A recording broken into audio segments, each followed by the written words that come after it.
उत्तर प्रदेश में मदरसों में राष्ट्रीय गान को अनिवार्य कर दिया गया है, जिसको लेकर अब उलमाओं की प्रतिक्रिया आने लगी है। वहीं मौलाना सुफियान निजामी ने बयान जारी किया है, मदरसों में सुबह शाम राष्ट्रीय गान पढ़ाएं, हमें कोई एतराज नहीं है। यूपी के मदरसों के नाम पर खूब सियासत हुई है, मदरसों के नाम पर सियासी फायदे हासिल किए गए हैं, मदरसों को फरोग देने की बातें हवा में हुई हैं, मदरसों के मामले में सोतेलपन अपनाया गया है। सभी एजुकेशनल इंस्टीट्यूट में लागू होता तो हम सम्मान करते, मदरसों को शक की नजर से देखा गया है। ऐसी सियासत मदरसे में पढ़ने वाले बच्चों के लिए अच्छी अलामत नहीं है।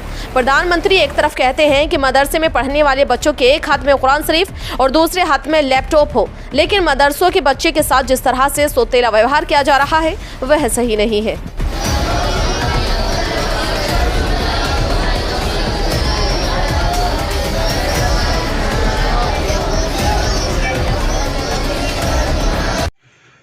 देखिए, मदरसों में राष्ट्रगान को लेकर जिस तरीके का सर्कुलर जारी हुआ है, ऑर्डर जारी हुआ है, इससे हमें कोई एतराज़ नहीं है।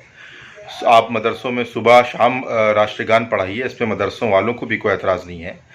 लेकिन मदरसे के सिलसिले में जिस तरीके की सियासत होती रही है, कभी एनसीईआरटी की बुक्स के निफाज की बात आई, कभी ये कहा गया कि मदरसों की जांच होगी, कभी ये कहा गया कि मदरसों में पढ़ने वालों के एक हाथ में कुरान होगा, एक हाथ में लैपटॉप होगा, कभी मदरसा मॉडर्नाइजेशन स्कीम के तहत मदरसों को लाने की बात कही गई। लेकिन ये तमाम चीज़ें सिर्फ हवा में रहीं।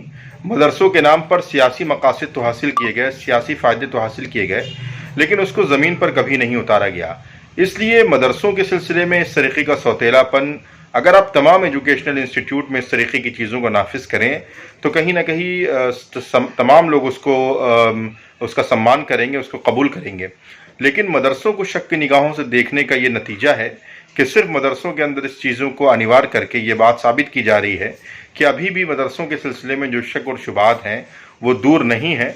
और इस तरीके की चीज़ें मैं समझता हूँ कि मदरसों में पढ़ने वाले बच्चों के लिए भी एक अच्छा साइन और एक अच्छी अलामत नहीं है।